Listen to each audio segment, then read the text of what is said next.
Okay, welcome. This is Unit 2, Lecture 2, the nervous system. This lecture is a little bit shorter, and one of the reasons it's a little bit shorter is because there's a video that goes along at the end of this, which I'm hoping to have connected to whatever. I mean, again, this is June right now, before the school year, so I'm not quite sure if I'm using Schoology or whatnot, or for those of you guys that are taking this through Lone Star. But I'm going to try to connect the link to the video that this goes with on mirror neurons. If I can't link the video, you can go to YouTube, Nova Mirror Neurons. It's about a 15-minute video on mirror neurons, which I usually show in class at the end of this, which is why this lecture is a little bit shorter. But last lecture, we talked about neurons. Today, we're going to talk about the nervous system. So we got these neurons. How are all these neurons connected and communicating and whatnot? That is the nervous system. That's what we'll be covering here today. So what is important of knowing about the nervous system is all the things that get messages from the body to the brain and from the brain to the body. This consists of all the billions and billions and billions and billions of nerve cells that it takes to go through. The message takes less than a second, which seems really, really quick, but we're living in the moment. But we're experiencing what we're experiencing in our mind is a fraction of a second behind, which again is why our brain is always predicting what's happening in the future. This picture right here is a great example of it. As much as I hate the Steelers, this is a really, really good example of what we're talking about here. You take a look at, sorry, I got distracted to cancel a call. Well, you take a look here. This is the end of Super Bowl something. I don't know which, but it's one of the last plays of the Super Bowl. A last second touchdown wins the Super Bowl for the Steelers against the Arizona Cardinals. Now, what you'll notice here is that Santonio Holmes has caught the ball. Both feet are down. The touchdown is made. The Steelers are winning the game. But notice the reaction of all of the fans. Nobody has their arms up, because they have to see it. This is the moment it happened. Now you take from when it happened to it going to their eyes, to breaking it down into all those little pixels, sending it to the brain, and the brain going, hey, that's a touchdown, we're going to win, send it to the body, jump up, put the arms up, all of that. There's a fraction of a second that goes on there. And that's what the nervous system is. It is that connection. It is all those cables and everything else going through, sending those messages. So the nerves are the sensory and motor axons which carry the messages through the peripheral nervous system and the central nervous system to the brain, and vice versa.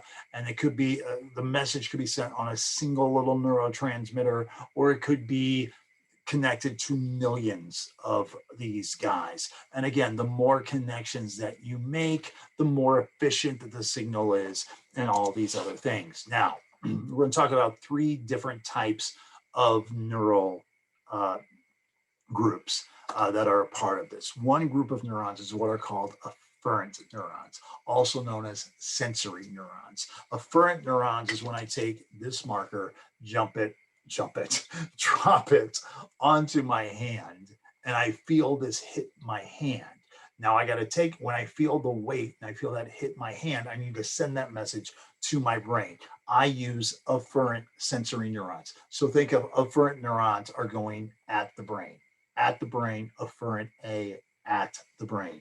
And I've got millions of afferent neurons going from my hands, my feet, my eyes, my ears, going into the body so that I can sort of sense what is going on. These are afferent neurons.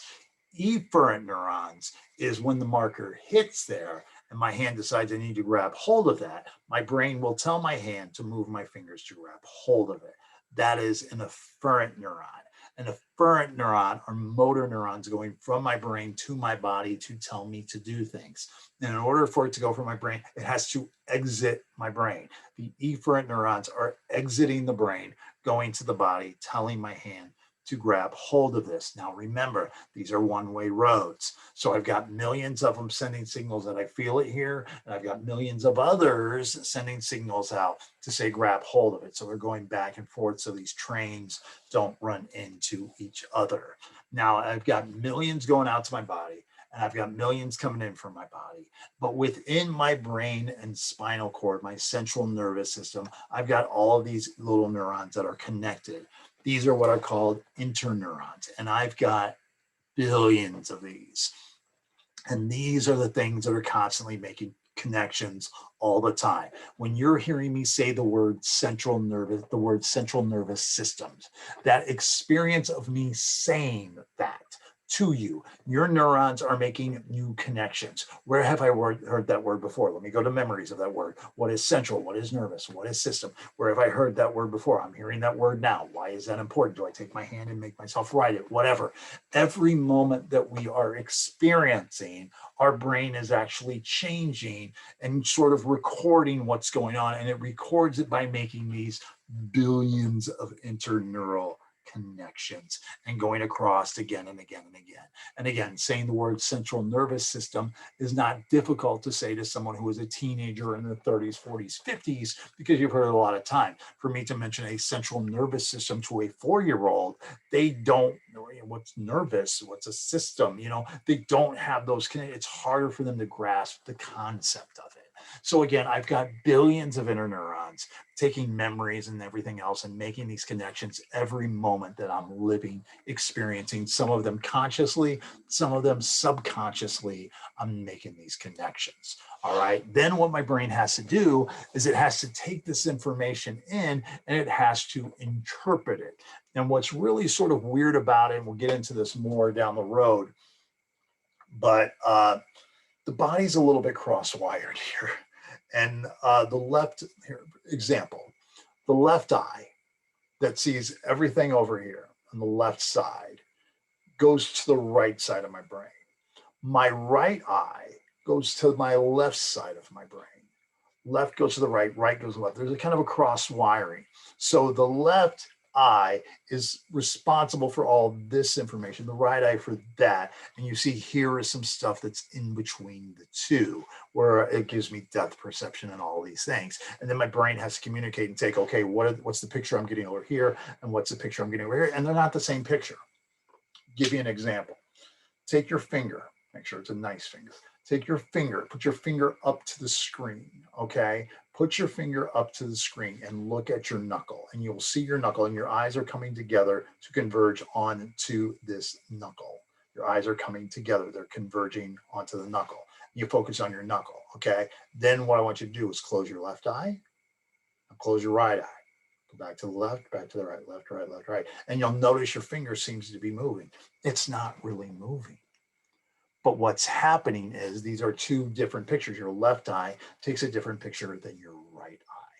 There's also a little trick that you can do. So if you take your fingers and you put them straight up, you look straight ahead, fingers straight up, put them together and see where they connect together, no problem. But then if I ask you to put your fingers up, don't rest your elbows, put your fingers up, close your left or right eye, and then try to connect them. And a lot of times we miss, because we're only getting, we both eyes see in 2D. I have two-dimensional eyes that make a three-dimensional picture, and it changes the picture.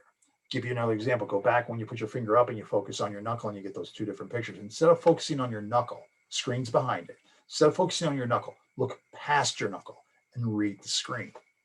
And you'll notice it looks like you're looking through your finger, because your eyes have now come out.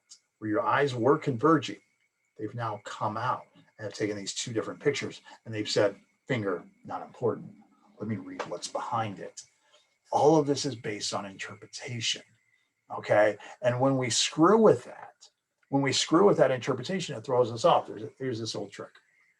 You take your hands, you put them together, take your hands, left hand here, right hand here. Put your fingers together like this, left, right, put your fingers together like this. Put it together, bring it up. And then what you do is you look at a particular finger and go, I want to try to move that finger. And you try to move it, and there's another finger that's moving. Because your hands are used to being like this, not like that. It screws up with the brain interpretation. So again, all this can get in the way of messages being sent. We'll talk about that more with sensation and perception. Now, we also have these very interesting neurons, and this is the video that you should watch at the end of this, called mirror neurons. And mirror neurons take in what's happening to other things and have our body react as if it's happening to us. This was originally discovered in a European lab. I want to say Italy, Switzerland, somewhere, um, where they had a bunch of, they hooked up a bunch of monkeys to these EEGs, these electrographic machines, to measure, the messages, and the messages that are going on in the brain. And what they had the monkeys do is they had them pick up a peanut and eat it, pick it up, eat it. And then they measured the brain activity. And they go, oh, well, that's what the brain does when it picks up a peanut and it eats it. Fascinating. All right. So they did that, whatever. And they all went to lunch. One lab tech was left behind to watch the monkeys. And while he was left behind watching the monkeys, he grabbed a peanut and he ate it. And the monkey, who was still connected to the EEG, his brain went, did the exact same thing. When he watched somebody eat it, his brain acted exactly the same as if he was eating it. It's why sometimes we see other people eat and we start to salivate, because we feel like they're eating as we're eating. We see somebody else smile, it makes us happier. And we get empathy. We see someone else cry. We see someone else get upset. We see someone fall off of a bike in a video and we're like, oh, because what's happening to them is happening to us. Our football team scores, we feel like we scored. Our football team loses or gets a penalty against them, we feel like it's a penalty against us, and we react. It often causes us to have the same emotions, the same pain, whatever else. 93% of communication is nonverbal, which we'll mention many, many times. And through all of these nonverbal cues that we're getting, and some of them verbal, we gain empathy. Most of our learning, as we'll talk about down the road, is observational learning. We learn better when we watch somebody else do it. Show me how. You can sit there and explain to a child, here's how to tie your shoes, or you watch me tie my shoes. And then, well, I just got busted that I'm wearing shorts. You watch somebody else tie their shoes, and it's like, we see that experience, and we can do it as well. 2009 study of a Dance Dance Revolution game showed participants did better when they watched somebody else do it rather than just following instructions. Now, here's what's interesting between humans and monkeys. Primates would only imitate logical behavior. They would only have the mere reaction to logical behavior. Somebody eating a peanut, someone taking the peanut and shoving it in their ear, no reaction. Humans, not only do we have mirrors for logical behavior, we also have mirrors for illogical, irrational behavior. And sometimes we think that illogical behavior and irrational behavior is rational, which allows us to get involved in conspiracy theories, allows us to believe things because we're watching other people believe it that we respect. My parents believe in this. My best friend believes in this. So I'll believe in this too. And it gets us sucked into a lot of these things. Virtual learning, we learn by observing the behaviors and then noticing the rewards and punishments that they get. My older brother got in trouble for that. I saw his pain. I'm not going to do that. I don't have to do the same bad thing my older brother did. I just saw his punishment. I don't want that punishment. And that's my virtual learning. I didn't get his punishment, but I know what that punishment is. We learn more from your friends or those who share our beliefs than those who do not, which again gets us into these conspiracy theories and everything else. We like the same music that our friends like. We find the same things funny that our friends find. Yet sometimes when we stop hanging out with that group, we're like, why did I even think that way? This just allows all that thinking to go on. Again, this is vicarious learning. We learn by observing behaviors of others, noticing the rewards and punishments. We watch celebrities that we like, get attention for doing certain things, saying certain words, and then we start to say those same words as well. People who share my beliefs and everything else. Not only do we impact with those that we know, but we also observe from a distance. You watch a movie and the character is in harm's way and you feel like you're in harm's way. The reason we like scary movies, we like happy movies, we like exciting movies, because when it's happening to someone else, we feel like it's happening to us. And the more we identify with that person, that's the Houston Astros. They're from my city. I identify, they're from Houston, I'm from Houston. We identify with it more and we get more engrossed in it. Now, what's interesting about mirror neurons is recent studies have shown that children with autism might have a disconnect in mirror neurons, where if I show the average person, I put a hand up like that, and I go like that. Okay, and if you measure my brain as I go like that, as that is happening, my brain makes these little signals. What happens is when I observe somebody doing this, so I'm not doing it myself, I watch somebody doing it, my brain should have the same signals.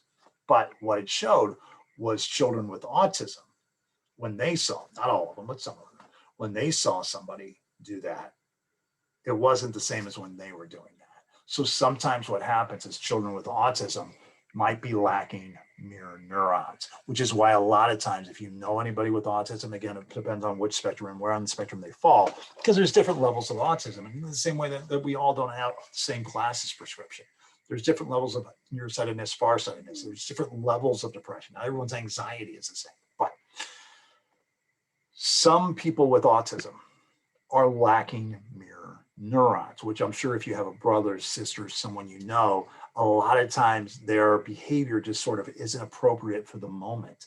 They have difficulty reading body language, empathy, things like that. Sometimes they just say what's on their mind. Asperger's is a form of autism. You don't realize the social situation or whatever else the case may be.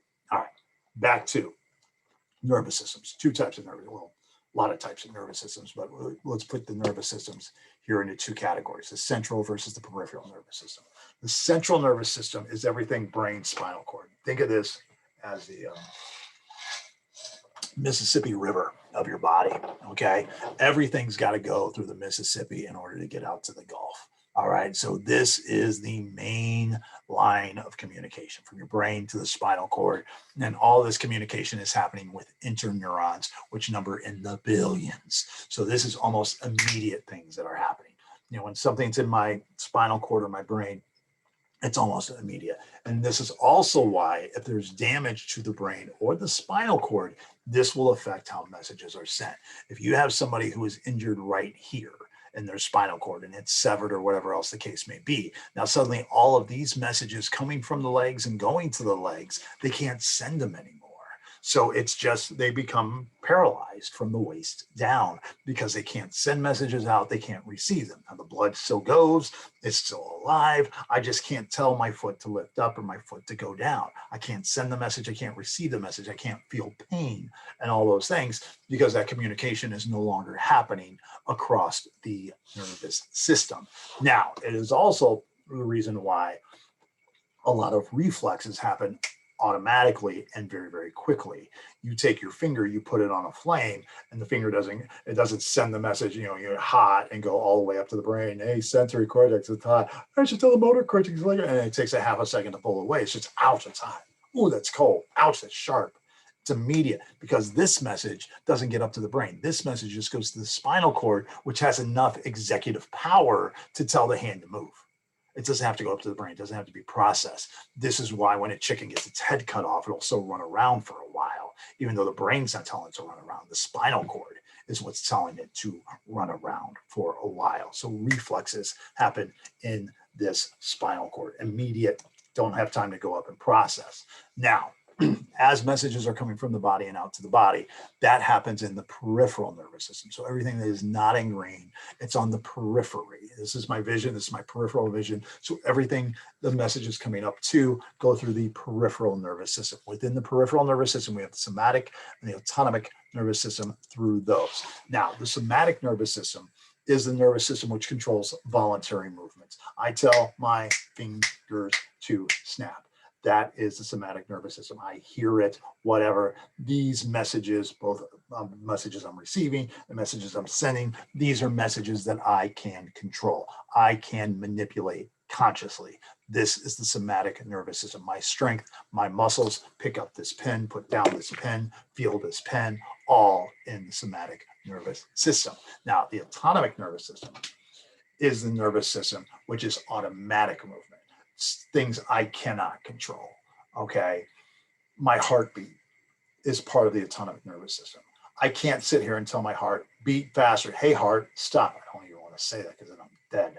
All right, I can't tell my body to do this stuff. This stuff is happening automatically. Now, it does change, and it can be conditioned to do these changes and everything else, because within the autonomic nervous system, there are two nervous systems, the sympathetic and the parasympathetic.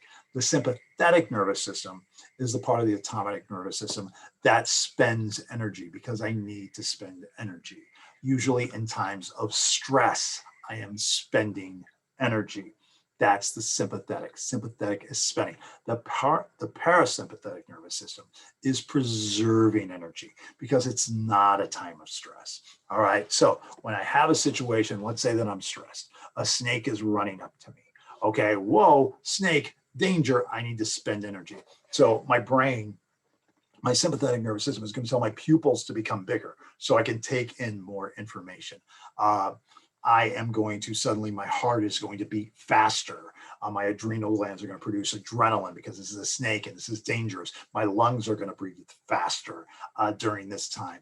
Other things that I don't have time to deal with right now, the digestive system, saliva, things like that will go away. My mouth will become dry. I won't digest food as well, things like that. My palms will start to sweat because I got to spend energy because I don't want to overheat. So the sympathetic nervous system is spending the energy because this snake is dangerous and I need the extra energy to deal with the snake. The parasympathetic nervous system, on the other hand, is preserving energy. I don't need to spend energy. Usually what I'm doing right now, I'm pretty relaxed. I'm in my house. It's relaxing. I'm not under attack. So I'm preserving energy. My pupils are on the normal size. My heart is beating at a normal rate. My skin is dry. There's no reason to sweat. I'm not overheating. My saliva is fine. My digesting of the food is fine. My breathing is fine. I got to preserve energy because when stress happens, that's when I got to spend it. So the sympathetic nervous system is spending energy. The parasympathetic nervous system is preserving energy. It's placid. It's peaceful. It's living in the present. Whereas the sympathetic, spend it, stress, sympathetic. That's the body reaction. Now, last thing here, neural networks. We've talked about this before. Let me talk about it again. The more neural connections that you make, the more likely information is to get from point A to point B. Because here, let's say that only this, and this, let's say none of this was connected up here. Only this, and this were connected. Okay, so a message comes from here, goes to there, goes to there, goes to there. But if it doesn't get from here to here, it's never going to get over there. Now, if these three neurons are all connected to these four neurons, so this one is connected to 1, 2, 3, and 4. This one is connected to 1, 2, 3, and 4. This one's connected to 1, 2, 3, and 4. And then all four of these connected to all four of those. So that's connected to the 4. That's connected to the 4. That's connected to the 4. That's connected to the 4. Then all four of these connected to those 3. This message can get through here multiple ways. It could go from all 3 of them to just these 2, to these 2, to those 2, and it gets across. Or it goes from this one to that one, to that one, to that one, or it goes from all 3 to all 4, to all 4, to all 3, whatever. The message is going to come across the same because, again, let's say the message is the number of 4 is to a power of 14. If it goes from 3 of them to 4 of them to 4 of them to 3, it'll come out as a 14. If it goes from 1 to 1 to 1 to 1, it'll come out as a 14. If it goes from 2 to 3 to 2 to 1, it'll come out as a 14. If it goes from 3 to 1 to 4 to 2, it'll come out as a 14. So the more neural connections you have, the more likely the message is to get across. But the more neural connections the message has to make, the more diluted the message becomes because more neurotransmitters get involved in everything else. This is why smell evokes incredible memories, because every other sense that we have goes through the thalamus, and then the thalamus sends it to parts of the brain and memory and whatever else, the hypothalamus and whatnot. The nose, the olfactory system of the nose goes straight to the hypothalamus. It doesn't have to go through the thalamus. It doesn't have to make all those neural connections.